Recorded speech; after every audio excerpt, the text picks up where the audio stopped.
Hello students, welcome to my channel R Sir Chemistry Coach. So today I'm going to discuss a very important topic from the class 10, especially class 10, in which they are facing too much of the difficulties. That what should be the product of chemical reaction? That is the basic question that always come to the mind. यार ये क्या बनेगा इसका product क्या बनेगा reactant ये है क्या बनेगा कहां से आ गया किस तरह बन गया मैक्सिमम को ये प्रॉब्लम आती है. So at the end of this video students you can easily recognize the type of product which can be formed at the end of reaction. Obviously तो प्लीज आप सभी से रिक्वेस्ट है सेशन को पूरा देखिए एंड एट द एंड आपको खुद ही अपने आप पे यू कैन से फेथ हो जाएगा कि हाँ यार मैं लिख सकता हूँ प्रोडक्ट केमिकल रिएक्शन का. So let's start with the video students. चलिए स्टूडेंट्स लेट्स कंटिन्यू नाउ. देखिए कुछ एक नंबर्स यार मैंने बोर्ड के ऊपर लिख दिए हैं. अगर आप चेक करें तो ये नंबर्स मतलब थोड़ा सा याद करना पड़ेगा. नॉर्मल गैस कॉन्फ़िगरेशन है 2 10 18 36 54 86. हाफ फिल के नंबर मैंने लिए मतलब हाफ फिल फुल फिल मत चाहिए कुछ भी चीज एक्सेप्शनल नंबर है बस याद रख लीजिए. और एक्सेप्शनल एनायन है. वैसे मैं एक वीडियो इसके ऊपर भी शुरू कर दूंगा कि चार्ज यही क्यों आया और कैसे आपस में क्लब करेंगे. पॉलीएटॉमिक आयंस कैसे बनेंगे. They are called as polyatomic anions. कैसे बने हैं इनके ऊपर भी मैं एक वीडियो शूट कर दूंगा. If you have a problem then write in the comment section.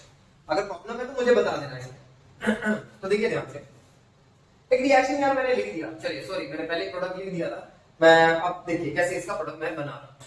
तो जब भी आपने यार रिएक्शन बनानी है सबसे पहले आपने इनको अलग-अलग लिखना है. देखिए एक तो मेरे पास आ रहा है Na, दूसरा मेरे पास आ रहा है CO3, थर्ड मेरे पास आ रहा है H और फोर्थ मेरे पास में आ रहा है Cl. तो we have the fourth part. मेरे पास चार पार्ट आ गए अलग-अलग और इन चारों के चार पार्ट को मैंने क्या करना है इस तरह सेग्रीगेटेड फॉर्म में लिख दिया. लेकिन प्रॉब्लम क्या मेरे पास चार्ज.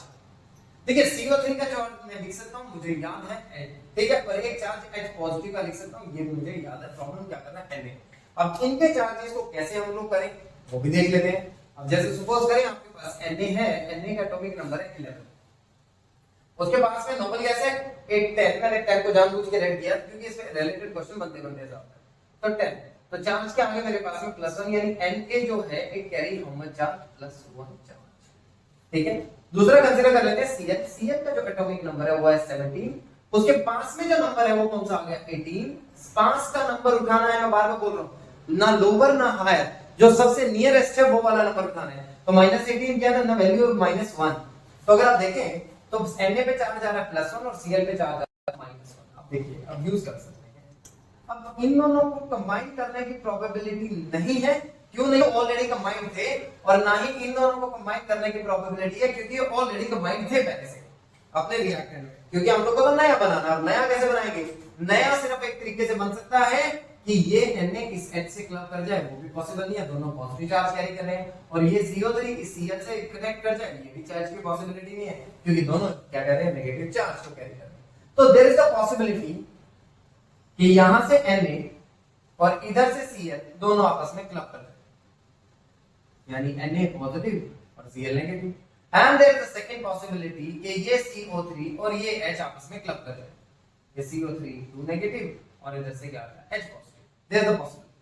अब इसकी वैलेंसी 1 इसकी भी वैलेंसी 1 कैंसिल कर दी वैलेंसी. तो प्रोडक्ट में क्या बना NaCl. अब इसकी वैलेंसी कितनी है 1 और इसकी वैलेंसी कितनी आ रही है 2. तो हम लोग को क्या करना पड़ेगा क्रॉस मल्टीप्लिकेशन.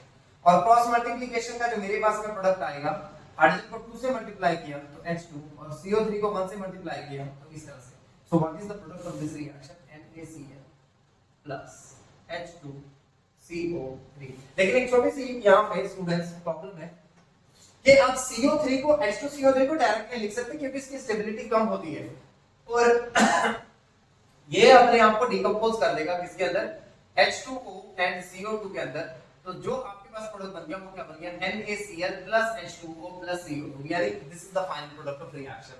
आई होप सभी को क्लैरिफाई हुआ कि मैंने किस तरह से आयंस को आपस में एक्सचेंज किया किस तरह से आयंस को आपस में ज्वाइन किया.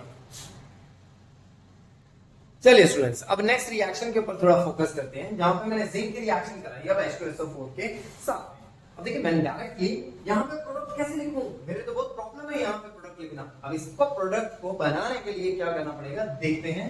फिर से अपने फॉर्मूले को यूटिलाइज करते हैं. कैसे जो जिंक है उसको फॉर्मूला लिखना है. यहां से हाइड्रोजन आएगा और हाइड्रोजन पे पॉजिटिव चार्ज, और SO4 वहां से देखो विजुअलाइज हो रहा है डायरेक्टली। SO4 पे चार्ज क्या है 2 नेगेटिव। देखिए ध्यान से, बड़ा सिंपल सा पार्ट है जिसको हम लोग करने लगे हैं, लेकिन गड़बड़ क्या हुई, जिंक सब कुछ था पता लेकिन जिंक नहीं पता। अब जिंक जो है उसका एटॉमिक नंबर है 30। देखिए एटॉमिक नंबर तो लर्न करने पड़ेंगे, अगर एटॉमिक नंबर में प्रॉब्लम है लर्न करने में तो मुझे बता देना, कमेंट सेक्शन में एक बार लिख देना, I'll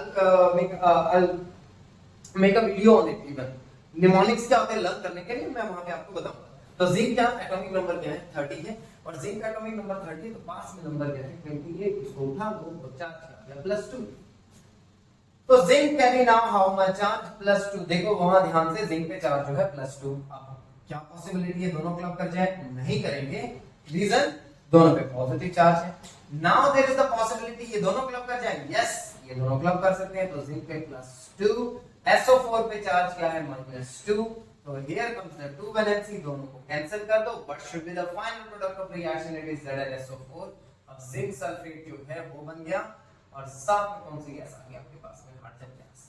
तो यानी इसी के से एक रूल भी यहां निकल के आता है कि एक रूल जो है whenever metal react with acid, acid bases and salt chapter से भी है, metal react with acid it give rise to salt, and साथ में गैस कौन सी बनेगी, हाइड्रोजन गैस। लेकिन इस फॉर्मूले की एक एक्सेप्शन है। एक्सेप्शन क्या चीज है, एक्सेप्शन है HNO3, जो क्या करता है हाइड्रोजन गैस को ऑक्सीडाइज कर देगा, हाइड्रोजन गैस को ऑक्सीडाइज करके और उसका प्रोडक्ट में क्या बनाएगा, वाटर। तो सीबीएसई ये भी क्वेश्चन पूछ चुका है, काफी इंपॉर्टेंट क्वेश्चन है कि क्या प्रोडक्ट में आएगा वहां पे। तो चलिए अब नेक्स्ट इक्वेशन के ऊपर I am given a question to all of you. आपको क्या करना है, सिर्फ इसका आंसर कमेंट सेक्शन में लिखना है, एंड लेट्स चेक कि आप लोग को कितना यहां से इस वीडियो से क्लियर हुआ है कितने पार्ट में। ठीक है, तो चलते हैं हम नेक्स्ट पार्ट के ऊपर, नेक्स्ट टाइप ऑफ केमिकल। चलिए अब देखिए एक चीज पे और मैं थोड़ा सा फोकस करूंगा जहां पे आप लोग जनरली अटक जाते हो। ठीक है, मैं उसके ऊपर फोकस करूंगा। देखिए कुछ रिएक्शंस आती हैं जहां के अंदर आपको हीट लिख के देंगे, लाइट लिख के दे देंगे आपको, या करंट लिख के दे देंगे। मतलब ये वो चीजें हैं जो जनरली कहते हैं डिकम्पोज हो जाती है, मतलब sort of a decomposition reactions. ठीक है, डिकम्पोजिशन रिएक्शन, तो ये चीजें कहां पे डिकम्पोजिशन रिएक्शन। तो इनके प्रोडक्ट जो है वो स्टूडेंट्स को बहुत प्रॉब्लम करते हैं। देखिए इसके चीज में ध्यान रखना, अगर रिएक्टेंट के अंदर आपको सल्फेट दिया है, क्या दिया, सल्फेट दिया है, या कार्बोनेट दिया है, या नाइट्रेट दिया है, इनमें से कोई भी आपको प्रोवाइड किया गया है, कुछ भी इस तरह से प्रोवाइड किया गया है, तो याद रखना प्रोडक्ट के अंदर एक चीज SO2 और SO3 दो गैसेस बनेंगी ही बनेगी। नहीं बनेगी तो एक SO2 तो जरूर बनेगी। अगर CO3 की रिएक्शन है तो CO2 गैस जरूर निकलेगी वहां पे। अगर NO3 की रिएक्शन है तो NO2 गैस पक्का वहां पे रिलीज होगी। तो ये चीजें आपको प्रोडक्ट में ध्यान रखनी पड़ेगी कि कुछ ऐसा भी बन सकता है वहां अलग से। जैसे मैं एक एग्जांपल लेता हूं इसी चीज का, एग्जांपल आ गया तो जो बड़ा कॉमन सा एग्जांपल आप लोग बहुत साल से करते भी आ रहे हो। CaCO3 सॉलिड है मेरे पास में, मैंने उसको हीट किया, तो आपने सिर्फ इतना करना है, इसमें से CO2 गैस को हटा दो, सिर्फ इतना करना है, CO2 गैस हटा दो। CO2 गैस हटा के क्या बच रहा है, एक Ca बच रहा है, और इधर से क्या बचा आपका O, बन गया। क्या बना, कैल्शियम ऑक्साइड, कैल्शियम ऑक्साइड, और कार्बन डाइऑक्साइड साथ में क्या बना, कार्बन डाइऑक्साइड। देखिए कितना सिंपल है। मान लीजिए और एक एग्जांपल देखते हैं, अगर मान लीजिए आपके पास क्या FeSO4 है, FeSO4 को आप हीट कर रहे हो, एनहाइड्रस FeSO4 को हीट कर रहे हैं, तो आपके पास प्रोडक्ट में क्या बनेगा, Fe2O3। ये देखिए ध्यान से, क्या बन गया प्रोडक्ट में, Fe2O3। साथ में क्या बन गया आपके पास में, SO2 गैस, साथ में आपके पास में क्या बन गया, SO3 गैस। देखिए कुछ इस तरह से भी आपके प्रोडक्ट्स बन सकते हैं बड़े आसानी से। पहले आप सभी को सारी की तरह कांसेप्ट क्लैरिफाई हो चुका है FeSO4, बस इसको बैलेंस कर लेना एग्जाम में अंदर। ठीक है, आपको ये सारी चीजें मैटर प्रॉपर हो जाएंगी। अब देखिए आई थिंक सभी को ये चीज क्लैरिफाई है। पहले तो बताइए, कमेंट सेक्शन में लिख के बताइए, अगर कोई प्रॉब्लम है तो एक बार आप मुझे बता देना चाहिए। अब देखिए एक और देख लेते हैं। मान लीजिए आपके पास क्या है, CaSO4 कॉपर सल्फेट। याद रखना पेपर में, सीबीएसई में इनसे रिलेटेड क्वेश्चन जरूर से जरूर आप लोग को मिलेगा, whatever the equation I am writing today. तो CuSO4 है भाई, आपने इसको हीट कर दिया बेटा। जैसे आपने CuSO4 को हीट किया, देखिए हीट करते क्या बनेगा, CuO। क्या बनेगा, CuO। साथ में क्या बनेगा, मैंने क्या बताया, सल्फेट वाले प्रोडक्ट में SO2 और SO3 जरूर आएगा, लेकिन यहाँ साइड में थोड़ा सा अमाउंट जो है वो ऑक्सीजन का भी साथ में बन जाता है जब हम कॉपर सल्फेट की रिएक्शन को जनरली डिस्कस कर रहे होते हैं। तो यहाँ पे बैलेंस कर दो 4 4 2 2, ये बैलेंस हो गया सीधा सीधा स्ट्रेट फॉरवर्डली। ठीक है, मेरे ख्याल इसमें भी कोई प्रॉब्लम नहीं है। एक और अब देखिए, आई होप ये चीजें क्लैरिफाई आपको हो गई है किस तरह से इक्वेशन करें। एक इक्वेशन और हम लोग देखते हैं, देखिए ध्यान से। देखिए मान लीजिए लेड नाइट्रेट हम लोग के पास में है PbNO3 जिसे हम लोग बोलते हैं PbNO3, ये लेड नाइट्रेट आ। अब सपोज आप इसको हीट कर रहे हो, अब हीट कर, देखिए मैंने क्या लिखा है, अगर NO3 की रिएक्शन है, अगर NO3 की रिएक्शन है तो साइड प्रोडक्ट में NO2 जरूर गैस आएगी, तो आपने सिर्फ इतना करना है इसके अंदर से NO2 को एलिमिनेट कर दीजिए। अब जब NO2 निकल गया, ठीक है, जब NO2 गैस यहां से रिमूव हो गई, दोनों NO2 चली गई, तो अब आपके पास में एक तो बच रहा है PbO, एक तो क्या बच रहा है आपके पास में PbO सिर्फ, और साथ में क्या बचेगा, जब भी एक ऑक्सीजन वहां बच गई तो O2 हम लोग उसको बना देंगे। तो इस चीज को अब हम लोग को क्या करना, बैलेंस तो करना पड़ेगा। अब जब आप इसको बैलेंस करेंगे तो यहाँ पे क्या आ जाएगा 2, यहाँ पे भी क्या करना पड़ेगा 2, तो यहाँ पे क्या आ जाएगा 4। तो उस ऑक्सीजन को, तो उस अकेली ऑक्सीजन जो बच रही थी उसको O2 को बैलेंस करने के लिए पूरी इक्वेशन का ट्वाइस कर दिया। लेकिन क्या ये चीज क्लैरिफाई हुई? देखिए तो ये डिकम्पोजिशन वाली रिएक्शंस में बड़ा इजीली ये चीज पार्ट प्ले करता है, बड़ा एक सिंपल सा तरीका है जिनके केस में आप आराम से प्रोडक्ट रिएक्शंस के बना सकते हैं। अब नेक्स्ट टाइम जो हम लोग के पास में आ जाती है वो आ जाती है एक्सचेंज मेथड। ये था डीकंपोज, जब कोई चीज डीकंपोज होने लग रही है वहां पे एक्सचेंज मेथड, तो डीकंपोज वाला सारा मेरे घर क्लैरिफाई हो गया। नेक्स्ट, कई बार रिएक्शन बड़ी सिंपल होती है, बड़ी सिंपल होती है, सिर्फ आपको कंबाइन करना होता है, जैसे हम बोलते हैं कॉम्बिनेशन रिएक्शन, जैसे आपका बोलते हैं कॉम्बिनेशन रिएक्शन, मतलब ये 5 टाइप ऑफ केमिकल रिएक्शंस भी हैं जो क्लास 10 के अंदर आप करते हो, बेसिक से जहां से निकलती हैं, लेकिन फिर भी मैं इसको टाइप ऑफ रिएक्शंस नहीं, मतलब इसको रिएक्शन बनाने के मेथड नहीं काउंट करता। देखिए बचपन से जो चीज करते हैं C+O2 भैया CO2 बन गया, बट क्या मुश्किल है, कुछ नहीं है। H2+ में O2 कर दीजिए, क्या बन गया 2H2 बन गया, क्या मुश्किल है, ये बचपन से करते हैं ये चीजें। हाइड्रोजन गैस को आयोडीन से कंबाइन कर दिया, क्या बन गया 2HI। लेकिन पॉइंट ये है कि भैया बने कैसे, मैं वही चीज की बात कर रहा हूं, बने कैसे। देखिए यहां पे अगर मैं इस रिएक्शन के अंदर कार्बन जो है उसका एटॉमिक नंबर 6 है और उसका लोअर नंबर है 2, तो बचा कितना चार्ज +4। वहीं में अगर आप ऑक्सीजन की बात करें, ऑक्सीजन की बात करें तो ऑक्सीजन का एटॉमिक नंबर है 8 और उसके पास में जो नंबर स्टेबल है वो है 10, तो कितना बचा -2। तो देखिए ध्यान से, कार्बन कैरी +4 और ऑक्सीजन कैरी -2 यानी 2, और ये क्या आ गया 4, और क्रॉस मल्टीप्लाई करो तो ये कितना बनेगा 2 1 = 2 और ये कितना आ गया 2, तो कार्बन कितना आ गया 1 and your oxygen is your 2। So what is the product is CO2।